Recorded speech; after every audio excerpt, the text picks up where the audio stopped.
એકવાર શ્રીજી મહારાજ ગરડામાં બિરાજમાન હતા. શુકાનંદ સ્વામીને આજ્ઞા કરી છે એટલે શુકાનંદ સ્વામીએ આખી રાત લખ્યું. સવાર સુધીમાં તો 14 પાના લખી દીધા. સવારે જ્યારે શ્રીજી મહારાજ અક્ષરઓડીમાંથી બહાર આવ્યા અને શુકાનંદ સ્વામી લખતા હતા ત્યાં પધાર્યા. શુકાનંદ સ્વામીએ હાથમાં કાગળિયા આપ્યા કે મહારાજ જુઓ, આપે કહ્યું હતું એ પ્રમાણે મેં લખ્યું છે. શ્રીજી મહારાજે તો એ કાગળિયા હાથમાં લીધા અને જોયા વિના સીધા ફાડી નાખ્યા. આખી રાત મહેનત કરેલી તો પણ શુકમુનિ તો કાંઈ બોલ્યા નહીં.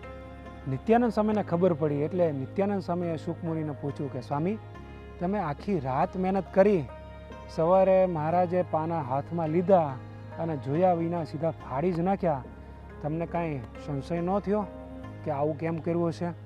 ત્યારે શુકમુનિએ કીધું કે સ્વામી, મારે તો મહારાજને રાજી કરવા હતા.